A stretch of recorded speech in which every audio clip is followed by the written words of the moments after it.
اللہ باللہ ہم سب ایک ہیں، مسلک کی بنیاد پر لڑائیاں بند کرو۔ اگر آپ کو کسی مسلک سے تعلق ہے بہت مبارک، لیکن ہمارا اصل مذہب کلمہ طیبہ لا الہ الا اللہ۔ اگر مسلمان آج کے دور میں بھی نبی کے نام پر کچھ نہیں کر پا رہا ہے تو پھر وہ گھروں کے اندر بیٹھ جائے اور ہاتھوں میں چوڑیاں ڈال لیں، اور وہ چوڑیاں بھی علماء کی جانب سے ان کو مفت میں دی جائیں گی۔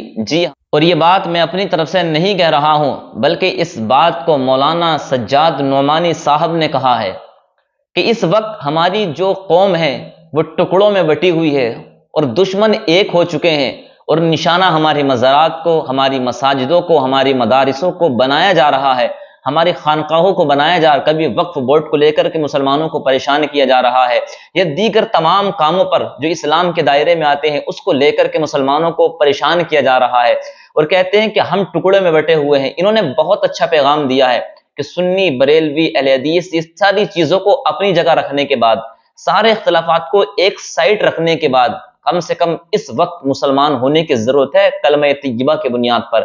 آپ ان کا خود ویڈیو دیکھیے، آپ کو ساری حقیقت پتہ لگ جائے گی۔ چلیے آپ پہلے ویڈیو دیکھیے۔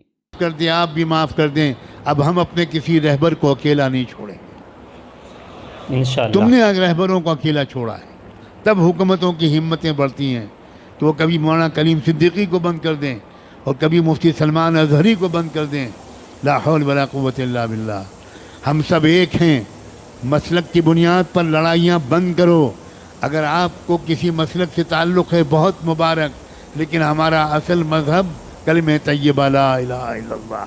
ہمارا کلمہ ایک ہے، ہمارا قرآن ایک ہے، ہمارا قبلہ ایک ہے، ہمارے رسول ایک ہیں، ہمارا رب ایک ہے، ہمارا دین ایک ہے، اور ہمارا انجام بھی ایک ہے۔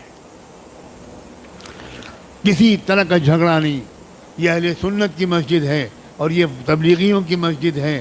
اللہ کرے اب یہ سب ختم ہو جائے، ہم سب ایک دوسرے کی مسجدوں میں جا کر نماز پڑھیں۔ مسجد کسی کی نہیں ہے، مسجد تو اللہ کی ہے۔ اللہ کی ہے۔ گلے مل جاؤ، ایک دوسرے کو دعوتیں کرو، ایک مسلک کے علماء دوسرے مسلک کے علماء کو کی دعوت کریں، دسترخوان بچھائیں، ان کے ہاتھ چومیں، ان سے دعا کی درخواست کریں۔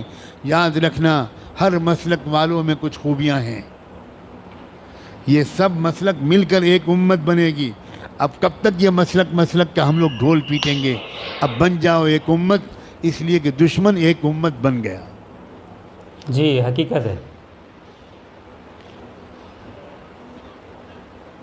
قرآن نے اعلان کیا ہے والذین کفروا بعضهم اولیاء بعض الا تفعلوه تکن فتنة فی الارض وفساد کبیر۔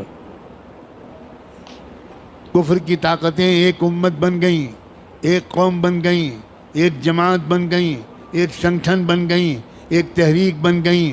آپس کے اختلافات جی انہوں نے ختم کر کے ایک ہو گئے وہ تمہارے خلاف۔ الا تفعلوه تکن فتنة فی الارض وفساد کبیر۔ اگر تم بھی ایک نہیں بنو گے، اگر تم ایک دوسرے کے مددگار نہیں بنو گے، تو یاد رکھنا تمہاری اس بدماشی کی وجہ سے، تمہاری اس بدفعلی کی وجہ سے پوری دنیا میں فی الارض فتنة و فساد کبیر، بہت بڑا فتنہ و فساد پھیلے گا تمہاری پھوٹ کی وجہ سے۔ جی حقیقت ہے، اور پھیل رہا ہے آج یہی ہو رہا ہے۔ اب تو نہ مدرسے چھوڑے جا رہے ہیں، نہ درگاہیں چھوڑی جا رہی ہیں، مدرسوں پر بھی بلڈوزر چل رہے ہیں، مسجدوں پر بھی بلڈوزر چل رہے ہیں، اور درگاہوں پر بھی، مزاروں پر بھی بلڈوزر چل رہے ہیں۔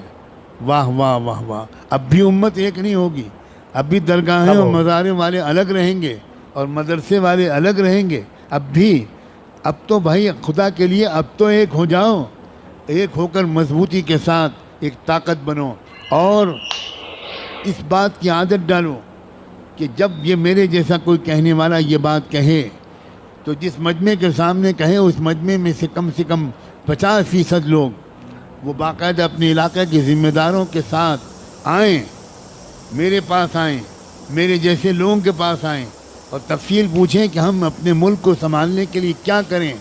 نوجوانوں آؤ گے یا چوڑیاں پہنا دوں میں تم کو؟ میں چوڑیاں بھیجوں؟ میں سچ کہتا ہوں میرا دل بہت دکھا ہوا ہے، بہت دکھا ہوا ہے۔ او مال والو، اپنے مال کو شادیوں میں خرچ کرتے رہو گے؟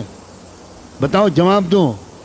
شادیوں میں خرچ کرو گے یا قوم کی حفاظت کے لیے خرچ کرو گے؟